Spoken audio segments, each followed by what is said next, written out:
What's up guys, welcome back to the channel, and today I'm back with another video. This time once again, we're going to look at 5 NBA superstars who I think embody the old school mindset of NBA players in the 80s, the 90s, or even the 2000s.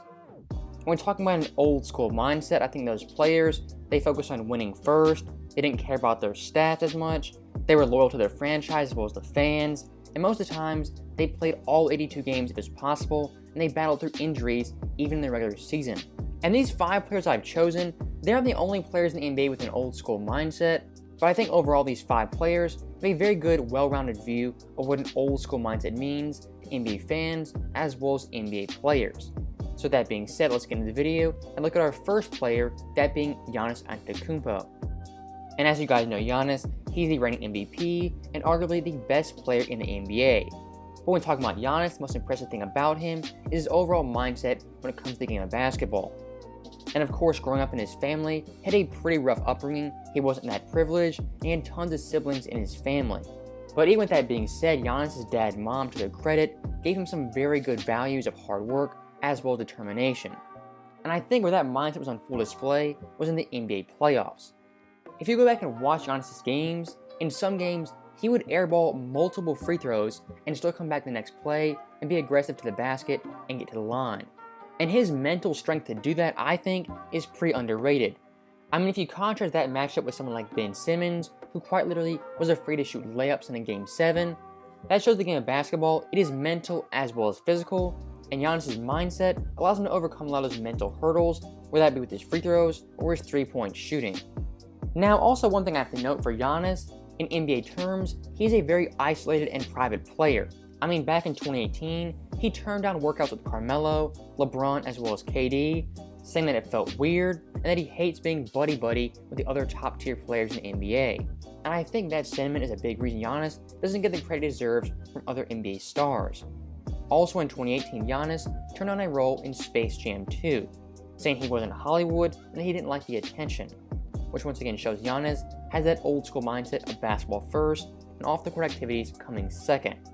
Now lastly for Giannis with the old school mindset is the fact that he stayed in Milwaukee and didn't go to Los Angeles, Golden State, Dallas, Chicago, or any big market team.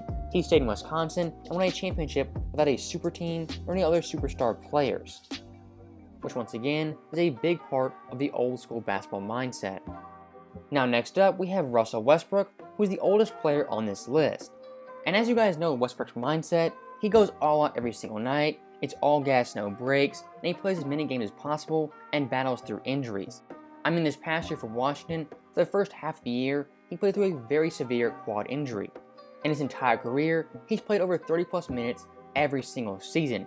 And in 5 of those years, he's played all 82 games. And I think when looking at Westbrook, he's a very polarizing player. You can hate him, you can love him, but there is a very obvious fact that Westbrook really does care about playing every single game at the highest level. And for today's NBA standards, with load management, not playing all 82 games, Westbrook is one of the rare players who embodies that mindset of players in the past, like Kobe or Jordan. And looking at Kobe and Jordan talk about Westbrook, they both had some very high praise when talking about his overall game. Kobe's main compliment came with Westbrook's grit, his mentality, and Jordan's quote mainly focused on Westbrook's passion and his overall intensity. So once again with Westbrook, when it comes to a mentality standpoint, he has grit, he has toughness, he has intensity, and he has the will to play all 82 games or as many games as possible. But I never see a lack in effort. To me, he's only Russell Westbrook is the only other guy. He's a big Russell Westbrook. The only other guy I see. Russell Westbrook and Giannis play harder than any 2 players in the NBA, like every single night. They give maximum effort.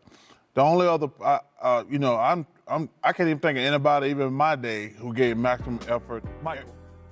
Now next up, we have Ja Morant, the youngest player on this list.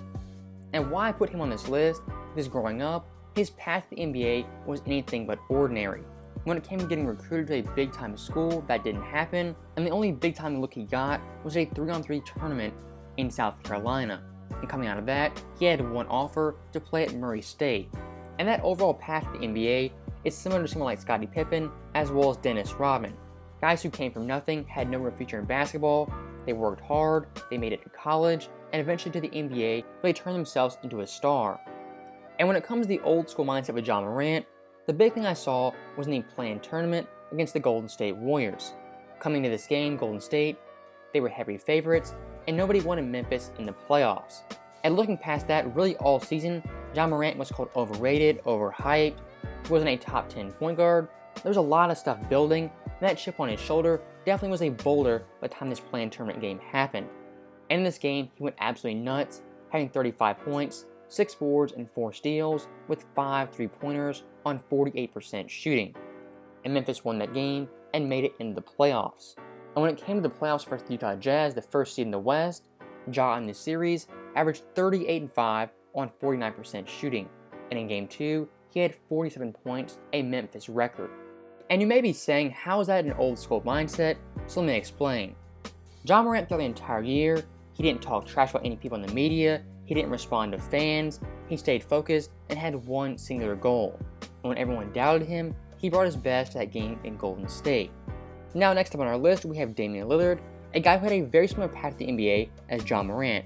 As coming into college, he had one offer, that being to Weber State, and in high school, he was a 3-star prospect and far from a marquee player. And after getting drafted to Portland, he spent the past 10 years becoming one of only 4 active players to be on a team for a decade plus.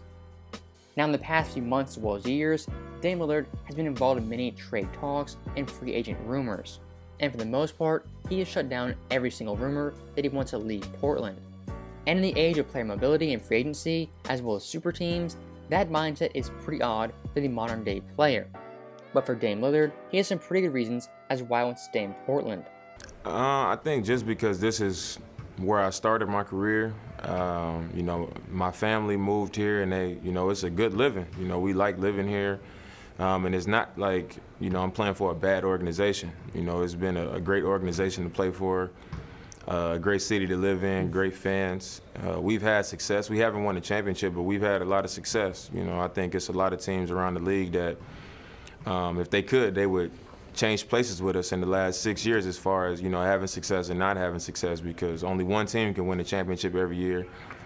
And we working towards being in that position, but for me, I think the loyalty part, that's just who I am. I roll with who I roll with, and if I was to ever not get that loyalty in return, then I can live with that because I don't expect everybody to be me. But that's just how I feel about the situation. And I think after this year's finals, seeing Giannis win the championship, that in a weird way has kind of motivated and validated Dame and his overall point, that winning one championship in Portland is more valuable than 3 or even 5 in a Lakers super team. And specifically for a small market like Portland, having a guy like Dame who's coming into your team, your state, as well as your fans, is a very rare thing to find.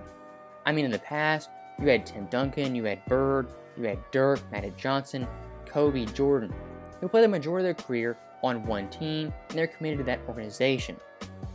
And when you're looking for an old school comparison to Dame, I would look to Reggie Miller, not in terms of play style, but in terms of mindset and career path.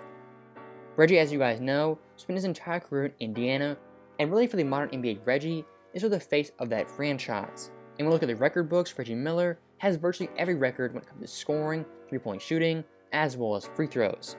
And once again, Reggie Miller is synonymous with the Indiana Pacers. I think for Dame in the next decade, he could have a similar effect on Portland and their overall basketball culture. And if he plays 20 years in the NBA, all for one team, that will definitely mean something to his overall basketball legacy. So once again, Dame's old school mindset of being loyal to a team as well as fans is a very rare thing in today's NBA with super teams as well as free agency. Now last but not least, we have one Luka Doncic. When talking about Luka's overall basketball mindset, what I see from him early on is his ability to not back down from players and the fearless ability to shoot the ball in the clutch. I mean, in the past 3 years, he's hit numerous big-time game-winning shots that you normally don't see for a 22-year-old. And we're looking at the playoffs these past few years, he's been absolutely dominant versus the LA Clippers. I mean, in 2020, he averaged 31, 10, and 9 on 50% shooting. In this past year, he averaged 36, 10, and 8 on 49% shooting. And in both those series, he was absolutely fearless. He didn't back down from Pat Bev, Montrezl Harrell, or even Marcus Morris. He went right at those guys and got a bucket anytime he wanted to. And I don't know if it's an international thing, but I think Giannis and Luka both have a very short memory. As Luka in the playoffs, some games he would have big time air balls, but still the next play, the next game, he would come down and still pull it from 35 feet. Both those guys have very, very short memories, and they're absolutely fearless. But I think the most impressive thing is how Luka handled a loss and his response to him putting up big time stats. Luka, obviously I know you care about winning, not numbers, but the numbers you put up in this series were ridiculous. What do you think you've been able to prove in this series and even last year in the playoffs? I mean, nothing yet. We've been in the playoffs twice since I'm there. We lost both times, so nothing yet. You get paid to win, so we didn't do it. Brad Townsend. So that quick post-game clip may not seem like much, but for a young player like Luka, I think that mindset, for him at least, when he says that, he 100% believes it. And also, if you watch the entire post-game interview, he never trashed any teammates, he never brought up his individual stats, and he constantly reinforced that winning was the goal and stats and losses mean absolutely nothing. So I think that for a young player is pretty important. I think Luka Doncic definitely has the old school mindset of players in the 90s as well as the 2000s. So that right there is the end of the video, and that was 5 NBA players who have the old school mindset with the old school mentality. As always, thank you guys for watching, hope you enjoyed it. I'll see you guys next time.